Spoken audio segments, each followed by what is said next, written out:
Sometimes I gotta back all the way up and look at it. I tend to go crazy. I'm too close for too long.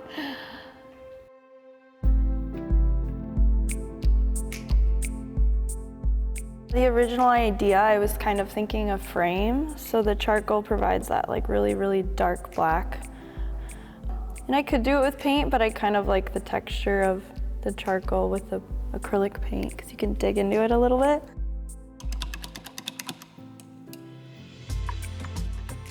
I did study horticulture in college, so I have a lot of plant background knowledge.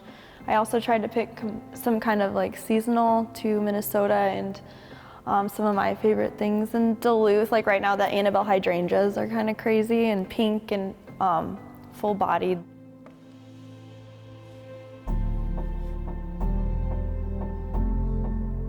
Raphael did this drawing of Madonna in 1508, so that is what I used for reference the whole time.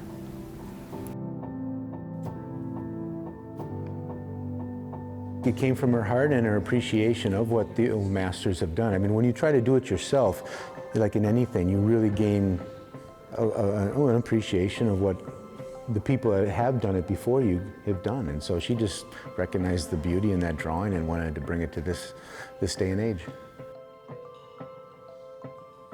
We talk a lot about the old masters here, so right off the top of my head, I was like, I want to do a Madonna. When I've traveled, I've seen Lady of Guadalupe in Mexico, and in Europe, Madonna's kind of everywhere. I knew that's what I wanted to do, but I wanted to make her kind of modern, so I thought the floral imagery could kind of be like more me and sort of what people recognize in my work and kind of blend the two together.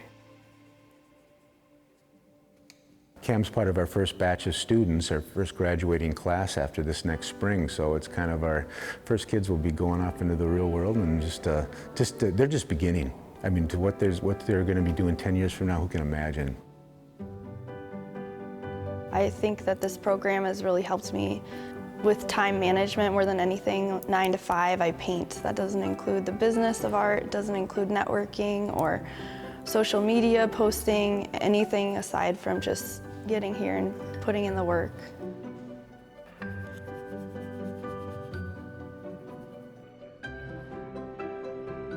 This school is really about teaching the craft. It's teaching a young musician how to play the violin. Then whatever music they have has an instrument to flow out of. So we're giving her the skills, and she's working hard to gather the skills of how do you draw shapes, how do you see values, how do you compose a painting. And with those skills, then whatever's inside of her can flow out in many different ways.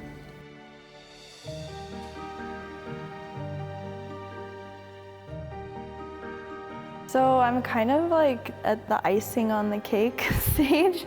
Yeah, the Madonna was really just methodical in the way I approached it and thought of it, and easier to mess up. So I kind of started over 3 times, and I decided I kind of wanted her really simple and almost like a stencil, like a poster. And now the floral was just kind of in my head the entire time until a couple days ago. It was like, okay, now I feel confident in her. I'm ready to do sort of the fun part. And then this whole part right here is actually going to be cut out, and then that will be the actual brick of the wall.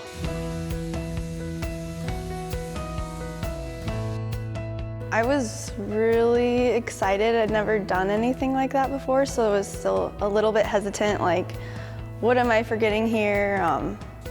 Do I have all the materials I need? And yeah, just climbing up high on the ladder and stuff like that. But I was excited more than anything to just kind of slap it on the wall. Yeah.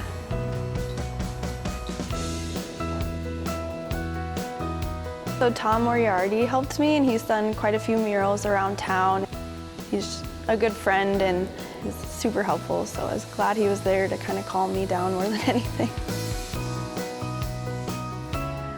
Yeah, it was like 3 weeks of just not much sleep and yeah, burning the candle at both ends. I knew I didn't want to put something up that I was okay with. I wanted it to be like, yes, I did that.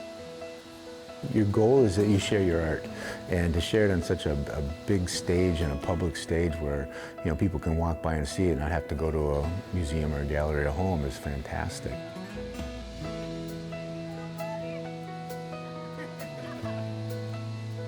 I was so challenged and I crave challenge. I'm sort of like, what's next?